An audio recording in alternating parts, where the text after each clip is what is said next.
बौद्ध धर्म भगवान गौतम बुद्ध को विश्व के प्राचीनतम धर्मों में एक बौद्ध धर्म का प्रवर्तक माना गया है। उनके अनमोल विचारों से जीवन की दशा और दिशा बदल जाती और नई प्रेरणा मिलती है।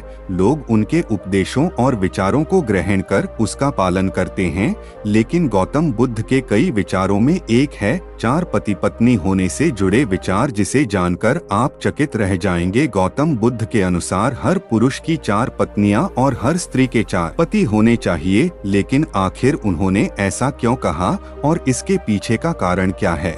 इसका जवाब आपको इस कहानी में मिलेगा। एक व्यक्ति की 4 पत्नियां थीं। उस दौर में पुरुषों को 1 से अधिक पत्नियां रखने का अधिकार प्राप्त था। व्यक्ति का जीवन अपनी पत्नियों के साथ अच्छा चल रहा था, लेकिन कुछ समय बाद व्यक्ति शारीरिक परेशानियों से घिर गया और काफी बीमार पड़ गया। बीमारी इतनी जटिल थी कि ठीक होने के बजाय दिन ब दिन स्थिति खराब होती जा रही थी। अपनी हालत देख व्यक्ति को यह समझ आ गया था कि उसकी मृत्यु का समय नजदीक है। इसे लेकर वह उदास रहने लगा। पहली पत्नी का जवाब। एक दिन उसने पहली पत्नी से कहा, प्रिय, मेरी मृत्यु नजदीक है। मैं जल्द ही अपने शरीर का त्याग कर संसार से मुक्त हो जाऊंगा, लेकिन मैं अकेले नहीं जाना चाहता हूँ। मैंने हमेशा तुमसे प्रेम किया और आज भी करता हूँ। क्या तुम मेरे मृत्यु के बाद में मेरे साथ चलोगी? यह सुनते ही पत्नी खामोश हो गई और अंत में उसने हिम्मत जुटाते हुए पति से कहा, स्वामी, मैं जानती हूँ कि आप मुझसे बहुत प्रेम करते हैं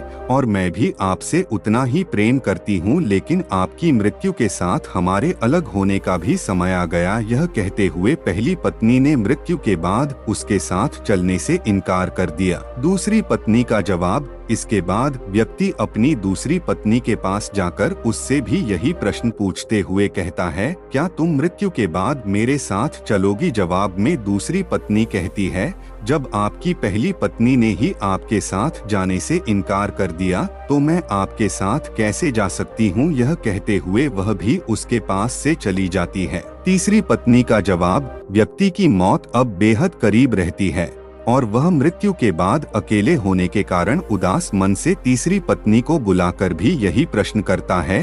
तीसरी पत्नी भी मृत्यु के बाद उसके साथ जाने से इनकार कर देती है।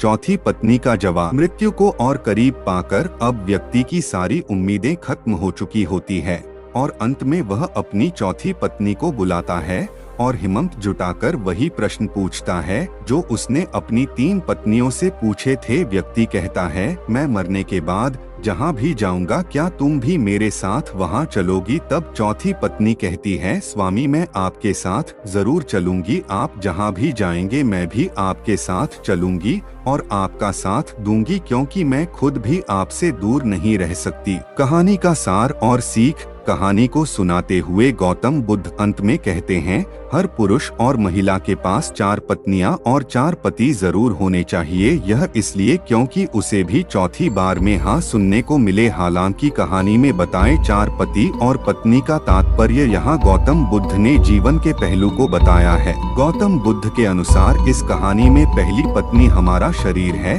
जो मृत्यु के बाद हमारे साथ नहीं जा सकती। इसलिए मृत्यु के बाद शरीर को जला दिया जाता है या दफना दिया जाता है।